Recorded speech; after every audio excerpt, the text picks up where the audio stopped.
your life would be like if you lived on this earth without a purpose? Well, today I'm going to be sharing with you the power of purpose in one's life, and I'm going to help you discover your purpose right after this short break. God, God, clear the way for me. Show me the way, oh yeah. Mwana wa mfumu Father God, please make a way nifuno pita Ndikululu kireni vonse vena chita. I wanna let go of my sins, move into a different being, transform from earth into your kingdom, be my keeper.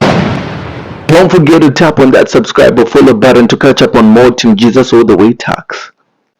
A wise man once said, the biggest tragedy in life is not death, but living life without a purpose. And that man is Pastor Myles Munroe, who is also the core inspiration for today's chapter. The first part of the chapter, I'm going to be explaining to you the power of purpose with a reference to the Bible. And in the second chapter, I'm going to help you figure out and unlock your purpose. So what is purpose? This is simply the reason for which something is done or created, or for which that thing exists. So which brings us to the question, for what purpose did God bring us to existence? In Jeremiah 1 verse 5 it says, before I formed you in the womb, I knew you. Before you were born, I set you apart. This Bible verse is clear enough to show us that God knows the exact reason why He created us. Let's think of God as an inventor. He makes different machines with the aim of making sure that they serve a different purpose and bring different impact on the world. While still holding on to that idea, we're assuming that God knows exactly what His inventions are capable of doing. And He has made sure not to make the same invention twice, because He's aiming on serving different purposes. But let's say one of the inventions are idle and they don't serve their purpose. Or let's say they have a glitch in their system and they do not serve their intended purpose but start to serve another one. So what do we expect from God as an inventor? He is going to recreate and replace the old faulty machine in hope that it's going to do what the old one couldn't. I'm telling you this is, I want you to understand that when God created everybody on this earth, He installed a different purpose in each one of us. So I want you to imagine yourself as that invention that God has created, and He wants you to do something different other than everyone else. That's why we all look different, we all talk different, and we all act different, because we all serve a different purpose. Why God has given us different purposes is simply because He wants us to live an interdependent life. He wants us to love each other, to use each other for our benefits. He wants us to always put our hands together to try and get something achieved. He doesn't want us to separate. So He knows that if I put everything in one human being, they're going to be prideful. So if you don't discover your purpose, you're a risk to block other people's purposes from being achieved. And God is not going to let that happen, guys. So let's say one person dies without achieving their purpose. A new baby is born, and that unachieved purpose is going to be installed in that newborn baby until the purpose is achieved. But let's say that baby grows up to be the same and doesn't achieve anything. Well, the same is going to happen to that baby, and it's going to be installed into another one until the initial purpose is finally achieved. Today, I want you to take the time to pray to God for Him to reveal to you what your purpose is on this earth. Because being replaced is not going to be our portion in Jesus' name. Receive it. Your biggest achievement in life ever, I mean ever, is achieving your purpose. Other than that, everything else doesn't matter. You have to work on achieving your purpose on a daily basis. Do you really think God just brought you on this earth to go to school, graduate, get into debt, find a job, stress about paying bills, get old waiting for a pension, then die? No, guys.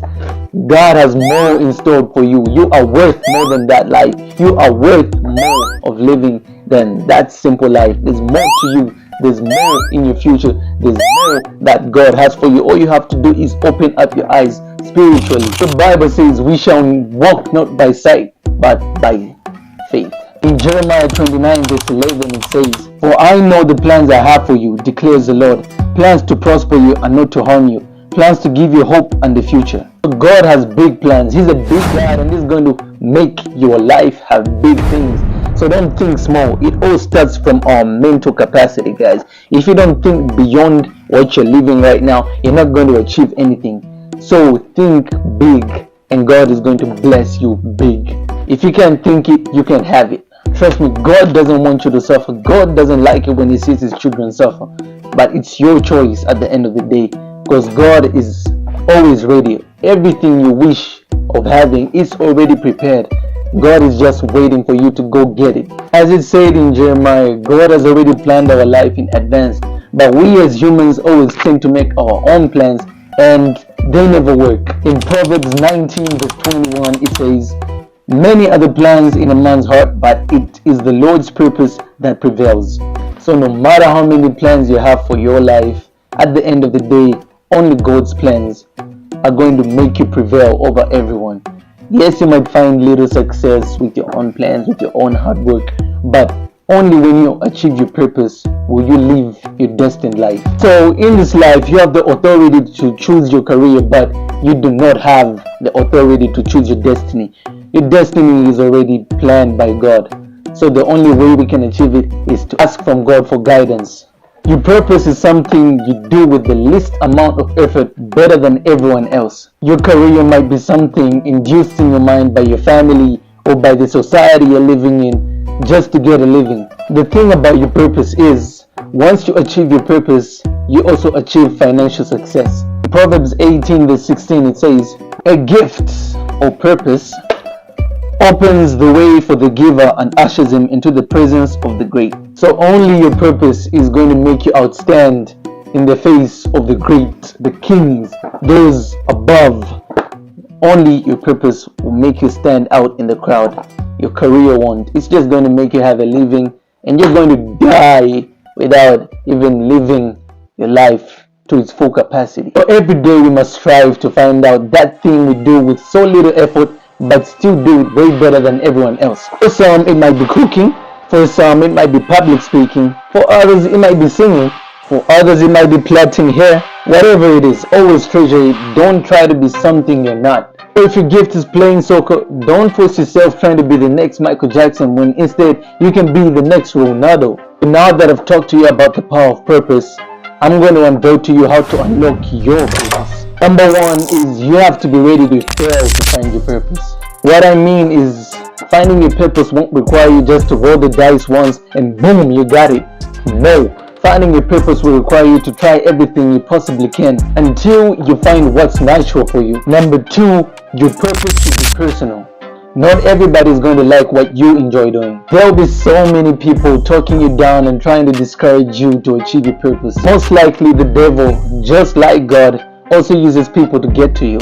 So which means the devil might even use the people that are closest to you just to bring down your purpose. Make achieving your purpose so personal that not anybody on this world can bring it down.